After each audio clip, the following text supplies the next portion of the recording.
All right, does this work? There we go. All right, my name is Loftus Mercer. I'm an architect on LabVIEW R&D. I've worked on LabVIEW for coming up on 20 years, just past the 19th anniversary. And today I'm going to be showing you a feature that's been a long time in coming that we finally have gotten the R&D budget together to do. It's a little thing we've been working on called interfaces, and I'm going to show you today the future of your own work. So, we're going to start with the very first question that I keep getting asked. When is this coming? It is going to be coming to both LabVIEW and LabVIEW NXG. And I specifically want to thank some of you in this room who participated in the letter writing campaign that convinced National Instruments that this really was a pressing need. And actually were able to spell out specific use cases. When we're trying to decide to evaluate features, we need to know that they are actually serving, that they're actually going to be used and they're not just academic exercises. And that sometimes requires getting, you guys to slow down and instead of just saying, yes, we can use this, to actually give specific detailed documents of projects that it would have improved. And so many of you were willing to do that. Now, I'm not going to say when it's going to be delivered in LabVIEW NXG. I don't speak for their design team. Several of their people are here if you want to talk to them later.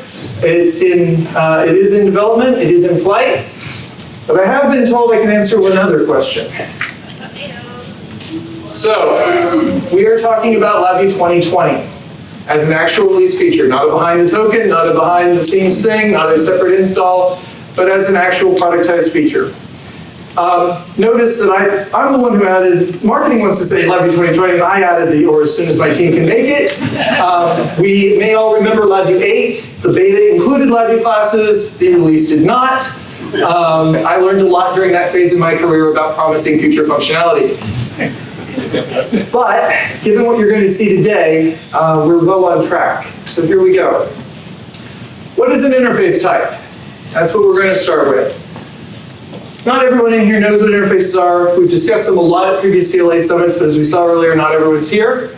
So we're going to talk about that a little bit. In a general sense, an interface is how one code section talks to another code section. It is the set of functions that you call, that you're going to request behavior from this other chunk of code over there. It's sometimes presented as a single VI. It may be a collection of VIs. In the library, not in the library. DLLs have interfaces. All sorts of things have an interface that we talk to. And the thing about interfaces is you don't always know what's behind the interface. You just know I can talk to this part and I get certain responses back. In today's context, we're going to talk specifically about an interface as a specific type of data type. It is a set of tasks that you can put onto an object that says, this object knows how to accomplish this task by calling these set of functions under these conditions. And we're going to create this new data type very similar to how we created LabVIEW class. The LabVIEw interface is going to serve a very similar purpose. We've talked at the previous CLA Summits, identity, state, behavior. The three things that go into making a class and deciding your inheritance hierarchy and how do classes relate to each other. State is the internal data that it stores, the values that it has, the transitions that it moves through on its internal bit stuff. The behavior is the presentation that it makes of, these are the things I can do. You can ask me to do the following tasks. Identity is sort of the weird one. It's how does the rest of the system think of this object? And you can have things that have identical state and behavior that are actually different identities. And one of my favorite examples is to think of the difference between a Walmart greeter and a nightclub bouncer. Both of them greet customers. Both of them have an internal state of level of paranoia. Both of them have hours that they work. Both of them can escalate to security. But you don't swap the two. They are thought of as very different. And this indicates, hey, they're not the same class. There's a relationship attached between them. Maybe there's an inheritance tree. We think about these three things whenever we're designing a class hierarchy. Interfaces define identity and behavior only. They don't define state. There are ways of making an interface-like thing that does include state. As Dimitri has talked about at previous CLA Summits, as several other people have expressed on various forums, we looked at a lot of those systems. And we've looked at systems that don't include state, and we've gone back and forth, and ultimately decided that we like this model better. We find that it's more teachable, more understandable. Some of the trait models, I'll be honest, when it takes me 3 hours sitting with Dimitri to understand what's being requested even, and then I'm able to do things with it after about a month worth of study, I'm like, there's a learning curve here that's a little steep. And when we went back and forth, we decided that we're going to focus on this other mechanism.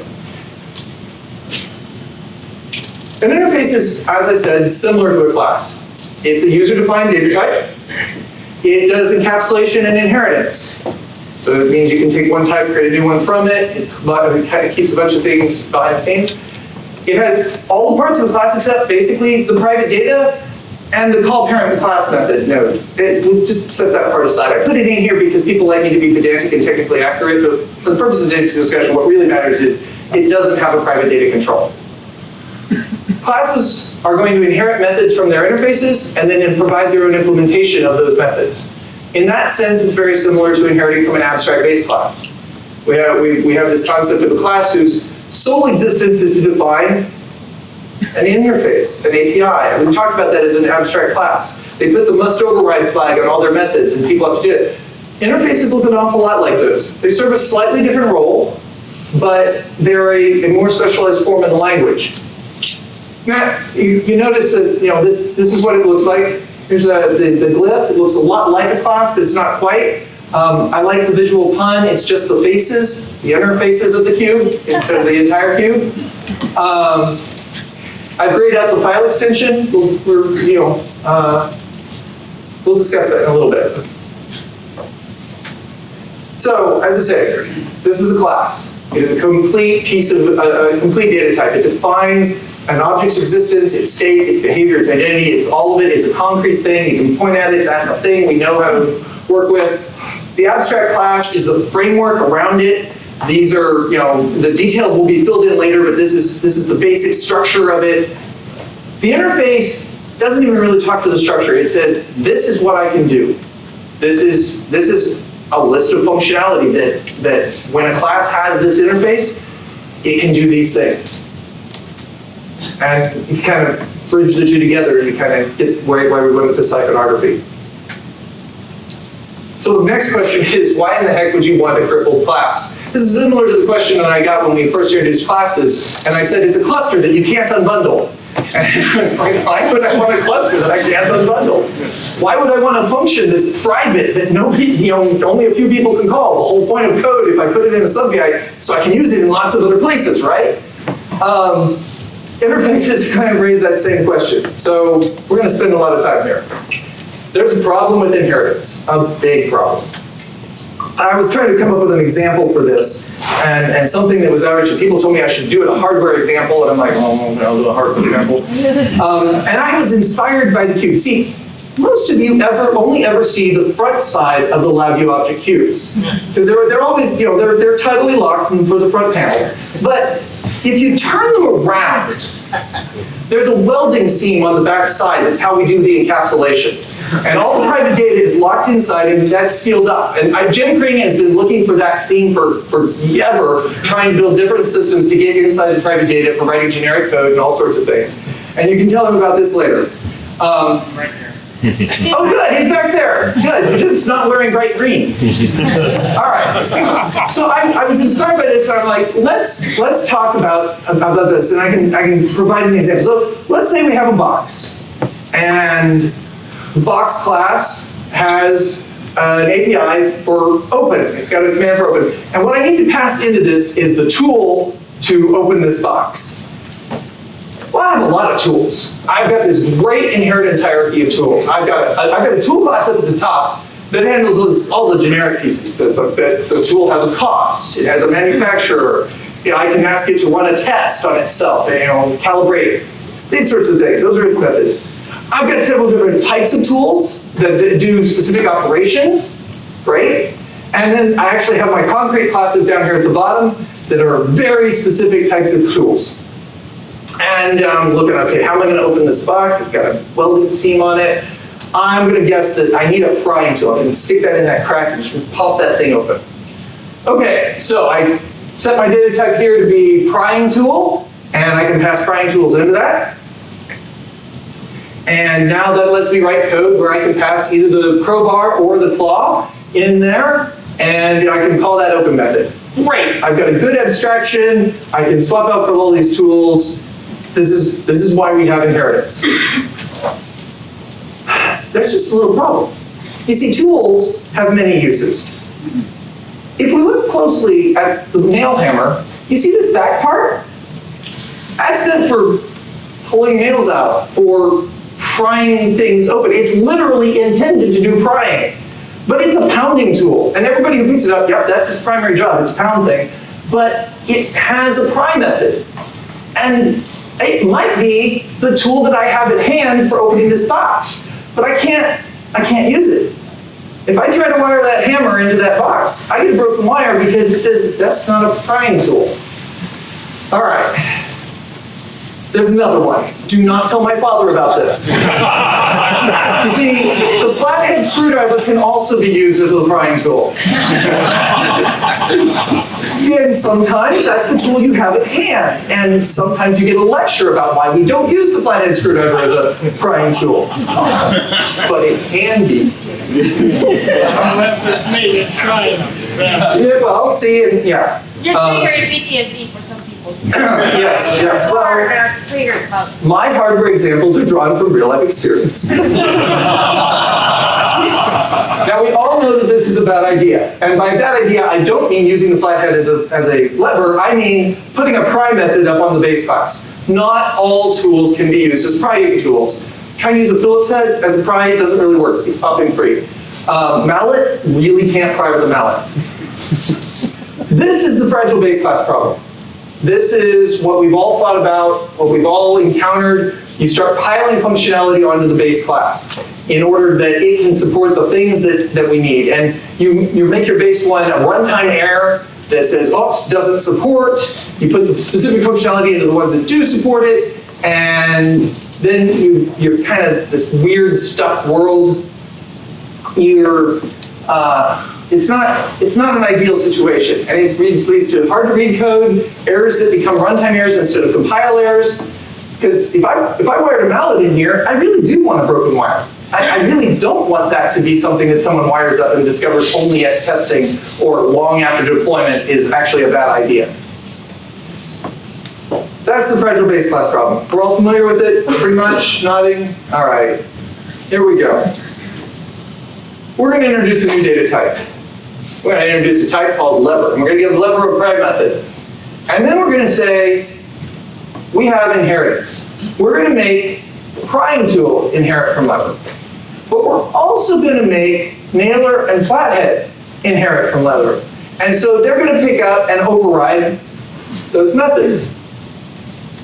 Well, wait, I thought Stephen has a whole white paper online about why LabVIEW will never have multiple inheritance if he's still employed here. And we're not. That's not a class. That's an interface. If you are going to have multiple class inheritance, where you can bring the classes together, you have state that has to somehow be merged.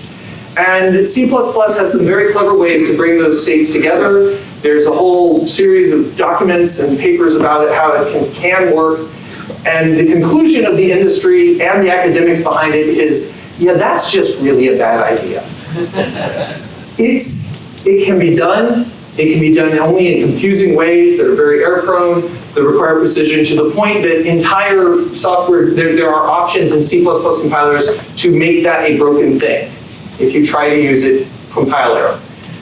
When a language feature suddenly requires an option to ban it, it's not necessarily a good thing for the next language to add.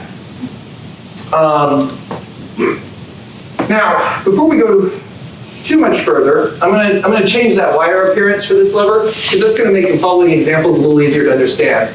So I'm going to go into my lever, and I'm going to right click on it, and you can see a little bit more of that file extension. And I'm going to go down to the properties, and I'm going to change these to be blue. They default to red, just like the classes do, but this makes it easier to see on the following example. You'll notice that this properties pane looks an awful lot like the class properties dialog. All the same categories, nothing changes over there. You're going to find that there's a few small pieces, hither and yon, that make these very different. But they're not radically different.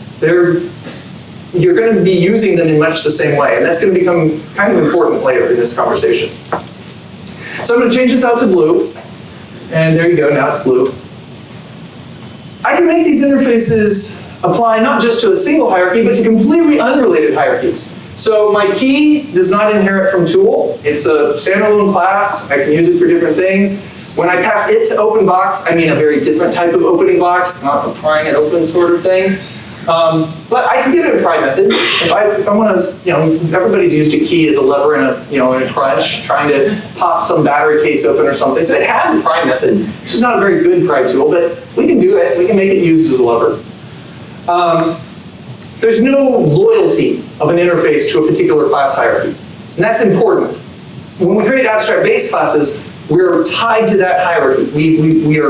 This is a coherent thing. This is building up to a real concrete class. The interface stands over here and says, I don't know what the heck is going to be built out of me. I just know what I can do. All right. And now this is possible. When we don't have interfaces, I bring these two together at a select node. I get my little coercion dot because they're upcasting the LabVIEW object. But if I put both of these inherit from interface onto it, I get my select node and it says, hey, I'll get a lever type out. It's an actual type on the wire. Now, I want to stress something here because there was a good deal of confusion when classes first came out. You see those coercion dots? There's nothing happening to the object there. It simply indicates that they're changing type here. But the object data at runtime, total no-op. The two more generic node is a no-op if you use it in your code. It does nothing at runtime. It's nice syntactic sugar if you're one of the people who likes to eliminate coercion dots. And because that makes it easy to pass BI analyzer tests and all, but it does nothing. It's one of the reasons I've argued occasionally that we need two different styles of coercion dots, the ones that mean something and are problematic and the ones that are just helpful to understand diagrams. The object that's actually traveling on this wire, though, is its original type. It's still a nailer or it's still a house key. It's still exactly what it is. But now that it's on this line, I can only call methods that are part of the interface. And yeah, I can use a two more specific node to cast it back later, or there's various other programming conceits that you will have that will get you back there. But in general, that's what you have. It also allows this. I can take a pry bar, a nailer, and a house key and build an array. I get an array of levers out. And then I can loop over and keep calling open, pass them in, and pop open my class. And there's the private data all spilling out. This is totally how generic probes work. Yeah, that's why we call it hammering the CPU. Anyway, joking aside, the interface defined a set of behavior.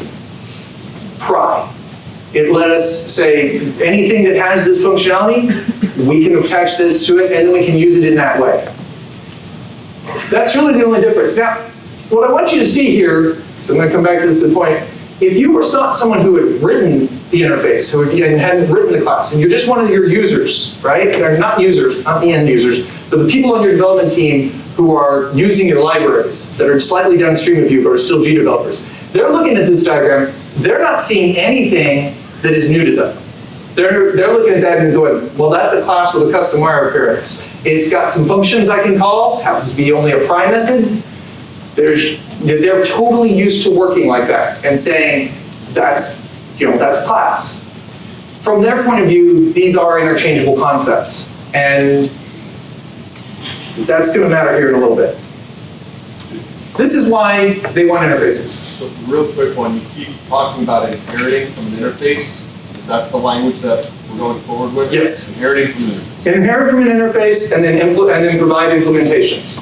And there's various discussion and controversy about that, but that is where we're headed. And you'll see how that works. The few groups that I presented this to, including the LabVIEW champions a few weeks ago, various of you in conversations over the last 2 to 3 years, that does seem to be the right way to handle that. There's room for LabVIEW NXG to change direction. If this turns out to be a bad idea, it's one of the nice things about having the current platform and the new platform. If the current platform goes first and we did something completely wrong, you know, they can choose something different. Yeah? Maybe you're going to talk about you can even inherit from multiple interfaces. Yes, yeah, so that'll come up here shortly. His question is, can you inherit from multiple interfaces? Yes. A given class can be as many interfaces as it needs to be. A given interface can extend as many existing interfaces as it wants to. Question. Will there be any method of, will there be any method of allowing LabVIEW generics, like the add function, to have an inheritance or an interface that allows you to build a class that Can like add? Yeah. That is, how am I going to say this? Unlikely to occur. There may be some better solutions to that particular question. In future conversations on that, refer to that as operator overloading, and we can have a longer conversation. But yes. So what I just showed is a basic abstraction for tools. I'm going to pause for a bit. It's a basic abstraction for these tools. It is a simple first use case for hardware abstraction layer. You're going to be able to create a bunch of pieces of hardware and then specify which ones can be used where. That's the first thing I expect most of you to reach for these interfaces. But it changes a whole lot of your design process. I've basically shown you most of what it means to be an interface and most of the usages of them. But every one of these areas is radically changed when you have an interface option. Your plugin systems become the sort of thing you design an interface, independent, I can now test, I can now plug in the simulator versus I can plug in the real, I can separate those concerns. Loosely coupled messaging, we can get rid of the entire concept of an abstract message out of the actor framework. We can get rid of all sorts of proxy classes out of a lot of the rest of your systems that I've seen. A lot of binding between your real-time system and your desktop system that results in your classes being locked because you're using things in 2 places can be eliminated. Multiple inheritance, the way you design things, instead of trying to say, well, I've got to get a clear and complete hierarchy breakdown, and I'm spending all this time trying to put things in exactly the right minimization method. Instead, you can reach for a much more intuitive, this is a group of functionality, this is a group of functionality, this is a group of functionality, and I'll bring it together. And your inheritance trees get a lot shorter once you have interfaces. Mock testing. I'm going to write a system, and I don't yet have the right piece of hardware. I need to plug in a thing that will stand in for that piece of hardware. Well, that means essentially swapping in the device driver that is not the real device driver, but something that can pretend to be it. All of these areas are things that you change entirely your designs when you have access to interfaces. So I'm going to flip over to LabVIEW now and talk about that file extension. So, as I said, look and feel wise, front panel controls. You notice there's no private data control in an interface, right? So the icon, the top icon is always the composite of the class header plus the private data control icon, and that's what creates it. Well, an interface not having a private data control gives us a really convenient way of knowing that that's an interface and not a class. It's missing the bottom section. Now, I realize that there are people who don't always use the banner portion. They have different designs. That's still, the fact that the rest of the icon is incomplete is a programming convention that I believe will suffice in this domain, and it satisfies that secondary urge to minimize the impact on the second layer of users, the people who are using a library downstream and who don't need to understand the difference between interface and class. One of the things that I got schooled on heavily by folks like Fabiola and everything in the early days of classes was that we have a first tier of developers who write architecture and a second tier of developers who use that architecture for the next code down. And features need to be designed so that that curve is absorbed, the learning curve is absorbed mostly by the top level and minimizes as it goes down. So trying to keep that in play. So we look at the block diagram. There's your FP terminals, there's your block diagram constants, there's your wires. Very much all looking in theme.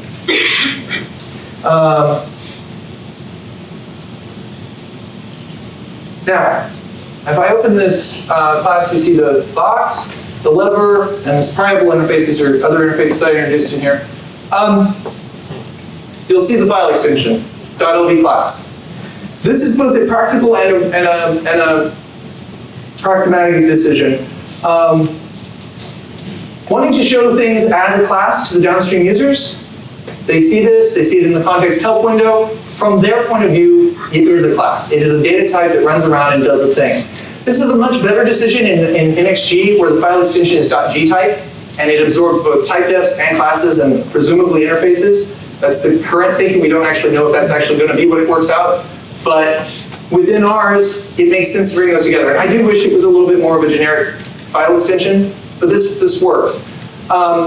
We also learned a lot from malleable VIs. Adding a .vin file extension required a lot of retooling across various build systems, app builder, file windows, contacting JPI and asking them to update the project, the VIPM tools.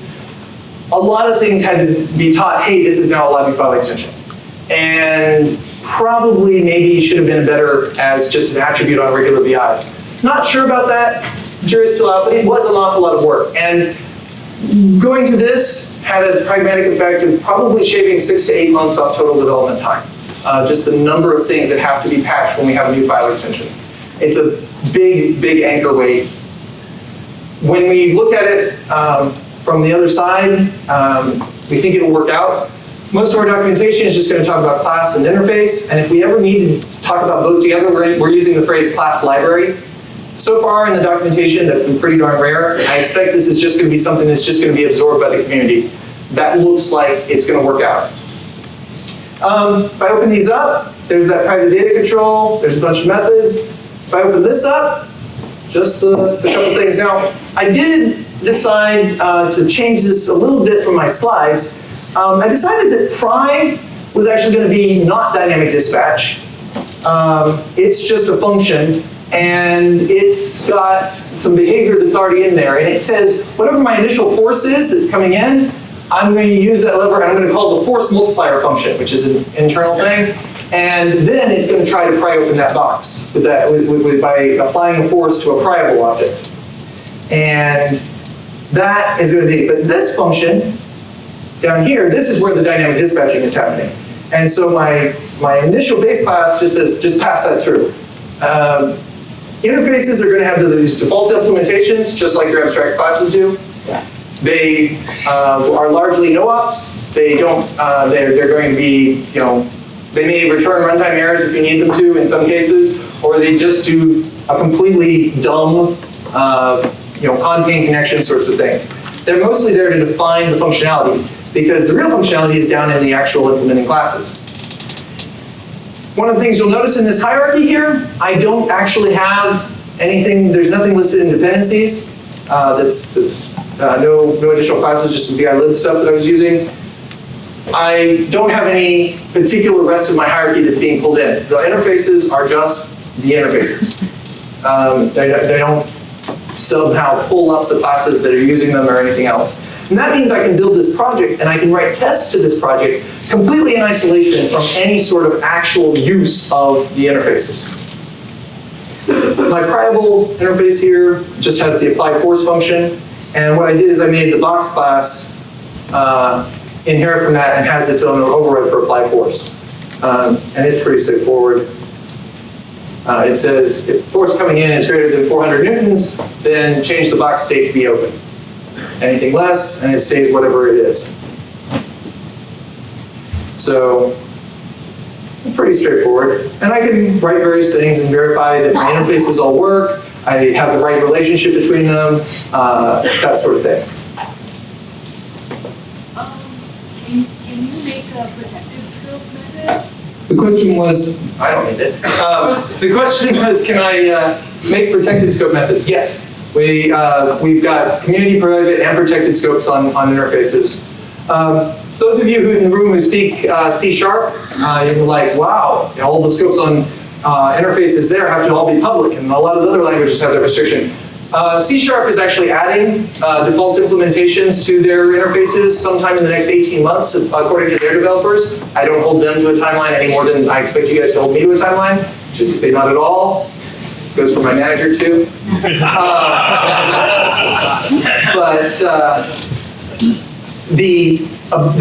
One of the things they talk about in blog posts is that once you have the defaults, then it becomes more valuable to have all the other scopes, because now you might have a public method that is using the protected scope. It doesn't really make sense when there's literally no implementation whatsoever. The C# equivalent would be all of the interface VIs not even having a block diagram. All right. So I'm going to close out of this. And for those of you who are thinking, wow, he's showing all this actual working code and these live hierarchies and it all looks pretty stable, surely they're going to ship. I assure you, the problem is not getting it working. The problem is handling all of the error states when you guys don't do exactly something that works.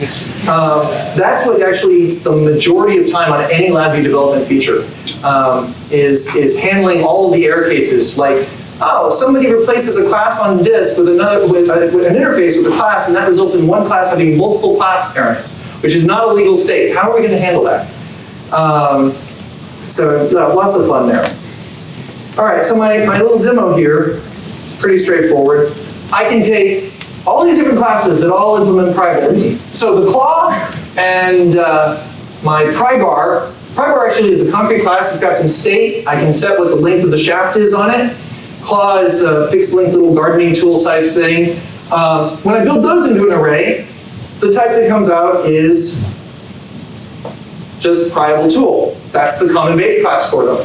And so if they can find a common base class, that's what it's going to go to. Sure, both of them implement lever because pryable does, but it always will bias towards the common base class. And that means that all the existing code that's written continues to work when you add an interface. That's an important thing. It's only when you get these other classes that don't, that aren't necessarily related, because house key is totally outside. If I didn't have house key here, this output wire would be tooled. But because I've got one that's like, there isn't a common base class short of LabVIEW object, then it goes and says, okay, can we find a more specific interface? And it says, oh, yep, lever. And therefore, I get an array of levers out. So I can apply some force, and we'll just keep looping on that until it actually pops open, whatever force is required. You might get to this, but if there's multiple interfaces that all these inherit from, like SAB? If there is an ambiguity, you will have to add a formal, two more generic node to formally cast one of the inputs to say I'd like to go here. It'll be all break. All the inputs will break if, just like if you tried to wire a string and an integer. As soon as it becomes ambiguous which way to go, then we get it broken as input instead of just going to LabVIEW object. We think that provides a better guide for people figuring out what's wrong in their code, rather than it being way downstream with LabVIEw object and going, oh, I went through 3 layers of API and two malleable VIs before I discovered that just doesn't work. Where's my fix? Well, it's miles upstream. By breaking the wires when there's an ambiguous cast, we get a much more specific targeted fix. Would it not be possible to have it adapt to the downstream type? Would it not be Open depends on the pryable interface or private right. interface. So in Theos, yes. In Practicum, not really. There's too many layers that we'd have to go through. There's some theoretical stuff that one of our guys has worked on doing full back-type propagation for G, and that's theoretically possible, but we are years away from being able to make that into a practical thing. Might be able to do it on the short-term jump off of just the malleable VIs as a direct wire, but if we do it there, it's a little weird that it doesn't stretch further. So kind of said, let's get all of this currently working with the proper asserts, and we can work on back propagation as a separate piece. Those of you who have used nodes like variant to data, there's like 2 nodes in LabVIEW that know how to reach downstream, figure out the type, and back propagate it. We'd like to get more of that, and there are some theoretical ways we could do it, but it requires teaching like loops how to unroll through the backwards of an auto-indexing tunnel and stuff like that. I'll take another 2 questions before I keep going here. Is there a way to quickly see what what interfaces a class is inheriting, like from the, like say in the data, in the wire context help, like what interfaces are on that class? Not from the context help. So this is the part that I got working yesterday. I found that it was very hard to demo this feature without a working hierarchy window. Just remind me to close it before we change anything because it draws great, but it does not update. So this window can show you your inheritance relationships. And so you can see if I pick my lever class here, I can see who's, where that is. The sort of feedback of where we should have little hints like that, of what all could possibly be on this wire, is something I don't know that we'll necessarily address in LabVIEW 2020. There's some things that I've flagged as I just don't think we're going to get to them, and I don't think it's worth holding the feature for. But one of the things that is on that list is things like right-click find in the project tree, find all implementers, or find all children in the first place. We're just not even participating in that at the moment, and we may not by the time we get to the first release. But over time, as you guys have this in your hands, you'll suggest ways for us to fold some of that stuff in, and it may be completely appropriate that that's something that is of such high priority that we end up putting it into context help and such. But at the moment, no. Got one over there. If you had a single class wired into an interface input, does the wire stay with the class color, or does it change? The wire will always be the type of the output terminal. That's the same rules as all of LabVIEW. But if it doesn't match the actual terminal, because it has to change, that's when you get the coercion done. Just like if you had upcast, wiring to a parent type, something like that.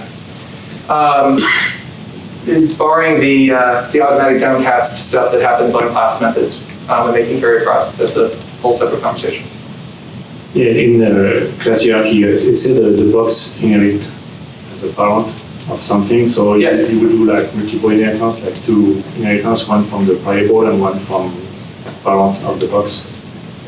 So the box is a class, and it's inheriting currently from variable. Everything comes down out of LabVIEW object, which is its class parent. Right, but they say box inherit from component. Right. Sure. So if we had an actual class component, you would see 2 lines coming in there. Yes.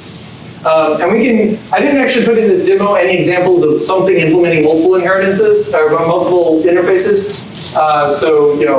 Key. I can take a key and I can hit it with a hammer and I can flatten it out and deform it. So maybe it could also implement poundable, because not only can it be used as a lever, you can also beat it out of shape. Really weird analogy, but the point is, yes, you can put multiple interfaces under the same classes and bring multiple inheritance trees together. Yeah, that's the main point of having interface. It is the main point. In fact, one of the things I want to show you on that front, so if you got any further questions, hold for just a moment. If we look at the poundable class here, so poundable defines this apply impact force, and if I go into my tools, I can come down to the pounding tool, and pound is going to have this multiply force method that is part of itself. Well, remember, multiply force was part of the lever. Well, it turns out that if you're swinging a hammer or prying at the back end, the multiply force function is the same function. It's a lever orbiting around a point. It matters the length of the shaft, the length of the impact. And so I have the nailer class down here ends up having 2 parents. It has the parent that is the pounding tool, which says, hey, you need to have a multiply force. And it has lever, which says you need to have a multiply force. And it has one method here that fulfills both. As long as the connector panes are identical, you fill in the method and you say, how would I, regardless of who's calling me, how would I respond? And this allows you to bring these functionalities together. If they don't have the same connector pane, you're not going to be able to bring those together in the first version. There's a technology of aliasing, explicit interfacing, whatever you want to call it, that allows us to say this method will override this parent tree and this method will override that parent tree and separate them apart. It's a much more advanced use case, not necessarily really common, but critical in certain corners. We're not going to try and do that in round one. We'll hold that for LabVIEW 20 plus n, where n is a possibly infinite number, but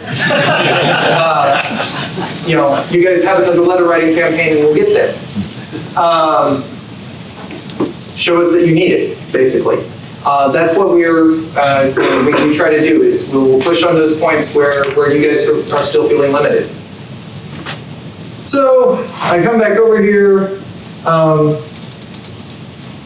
One little thing that should be screaming to some of you. If I look at the rotating tool class, and I look at its turn method, and I'm like, its method is LabVIEW object. It's not something that's actually turnable, and that's because when you get down here to the flathead class and its implementation, you realize you're going to have to do some type testing here to figure out if that's even something that the flathead can turn, and that's when you're going to realize this is a really terrible inheritance tree because it doesn't follow Liskov, because everything that can be rotated, not all the tools can rotate, and so you shouldn't have done this, see? You should have had a flathead screwdriver that just has a prime end on it.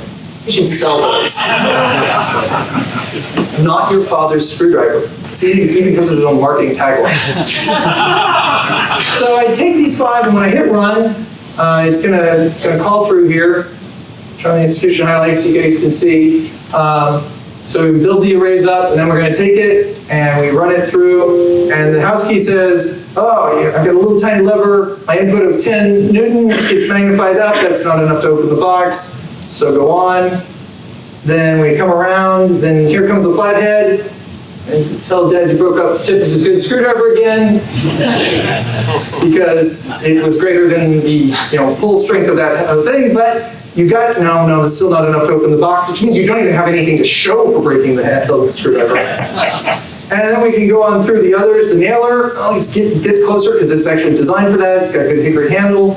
The claw, now we're back to small, and then the pry bar comes through, the giant Hulk with its 500 centimeter, we'll break that thing. And at that point, after 5 attempts, the box is open. Yay! All of this, we can write with these abstractions, we can port these things around. This is actually running code. This is, I was able to build up these hierarchies.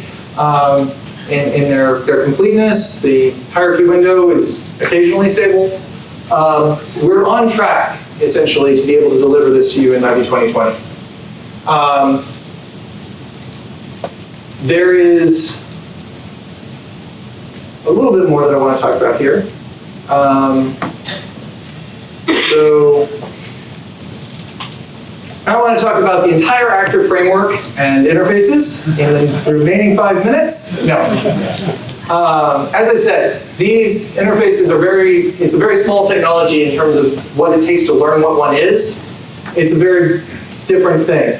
But if I flip back over here to LabVIEW, it doesn't take me much for me to teach you, new interface, type it in, pick some parents for it,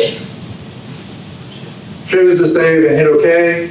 And if you liked that create new experience and you really, really wish that new class was a little bit more advanced, tell Darren he needs to work faster. Because that's not a C dialogue anymore, it's now in G and it's his problem. It doesn't take me much to teach you how to make new interface. It doesn't take you much to understand, well, it's a class line, it's a private data control. The learning curve is pretty simple, but the implications, the ramifications are significant. It does, as I said, it does away with all sorts of other options. And if I were looking at the actor interfaces, we start seeing, new interface for actor, messaging that can be completely zero coupled. There's a lot of other things that we can work on with this. I'll be around, obviously, through the rest of the thing. I do have to leave before the last couple sessions on Friday. I got to fly up to Denver, but by and large, interfaces are essentially classes minus data. They're but it's sort of like identity. Sure, that's their state and their behavior, but their identity in the system is totally different. And you think of them as a fundamentally different thing. Interfaces enable a form of multiple inheritance, but it's not class inheritance. Interfaces decouple the modules and enable dependency inversion. The D in solid does not stand for Dimitri. That's a good one. Interfaces make nicer code, and in many use cases, and you can bring in all of your learning and simplify your stuff. And so there's going to be a fair amount of learning curve for this. And I'm going to need to know where to go in the future. I'm going to need to know questions like the context help. NextGen needs to know, is there a totally different vector that they need to be on as they're building up, because they're working on it right behind us. All of the feedback in the system, if you don't mind, ni.com/beta is where the sign-up will be to be part of the LabVIEW 2020 system. And if your feedback is this is terrible, we don't mind kicking it out. Marketing really minds kicking it out, trust me. But we want to, basically my summary is we want to get this right. So please join the beta program and help us do that. Eli? Eric, So make sure that ni.com/beta is actually going away. It'll be ni.com/techpreview. That's where you'll sign up for the tech preview. This is why I asked the question last week. All right. You're gonna have it forward, right? ni.com/tech preview. I'll fix the slides later. Eli? So shamelessly, if I could, given this topic has been a recurring hot-button topic, I'd just like to get a show of hands, and I'm gonna take a photo. Who intends to use interfaces in their LabVIEW projects? Both hands up. Okay, all right, keep them up. It's one of those things where we've been hearing the feedback for a long time, and I think it's valuable for us to understand the scope and impact of something like this. So thank you guys. Yeah, it's sometimes hard when you don't have it. Thank you, Stephen.